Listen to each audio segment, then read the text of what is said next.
Close my eyes before I cross the street. If a car about to hit me, then he ought to beat.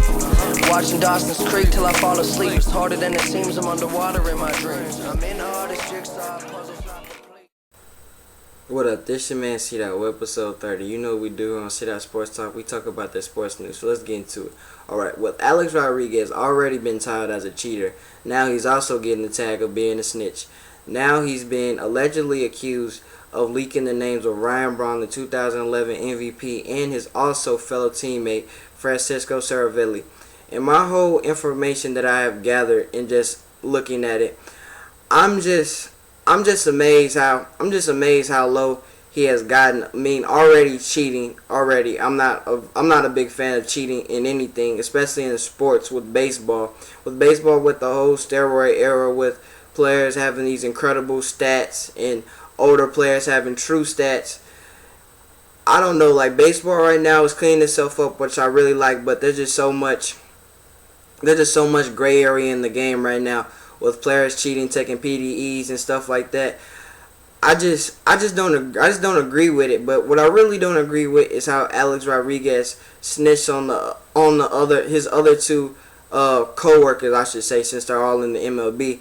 I just feel like that's just a lack of character on his part.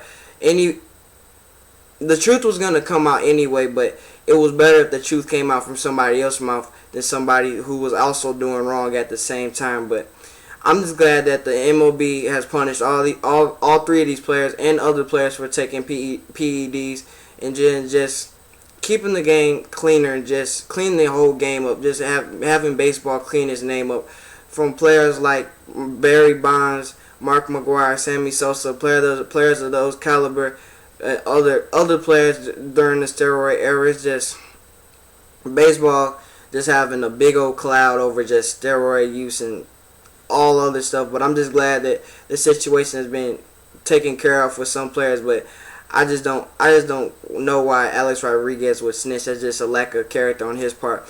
But anyway, with the NCAA now looking harder and harder each day in the Johnny Manziel case, in my opinion, I don't really think Johnny Manziel did anything wrong.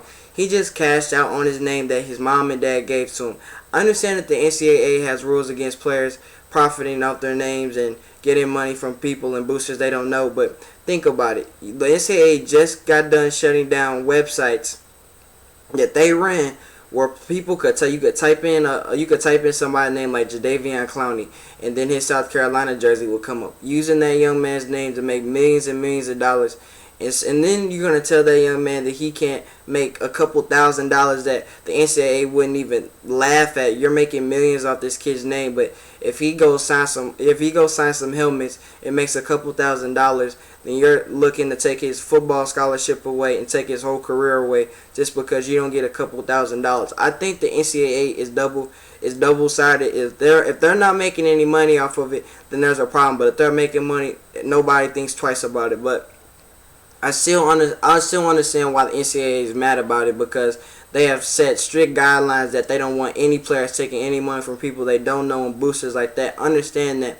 But then again, how are you going to tell this player that he can't make money off his name while you're making millions and millions off his blood, sweat, and tears on the football field? But that's just a whole nother story that is just so hard to get into. It's just so many variables and stuff in there. But I still think the NCAA, they probably will find out that Johnny Manziel was probably taking money, because just the way all the facts are coming up. But hopefully, I hope he still goes to Texas A&M and still does his thing, because I still like watching Texas A&M in the SEC. I want to see what they do.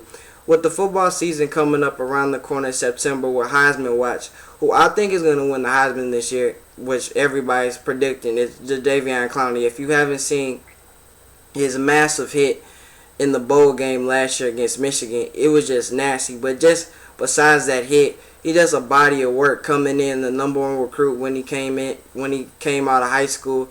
He's just a defensive lineman that we haven't seen. He's very athletic, very strong, quick off the ball. He's just a nightmare for any offensive lineman out there. But I really think that he's going to join Charles Woodson as the second defensive player to get the Heisman, in my opinion. I just like his body of work and what he's doing in the hardest conference. And I do think that if he goes in the draft this year, which I think that he will do, I think he go number one pick, or if he doesn't go number one, should go number two just based off his talent. But I just wanted to shoot you guys something because I know I haven't shot you guys something in a minute.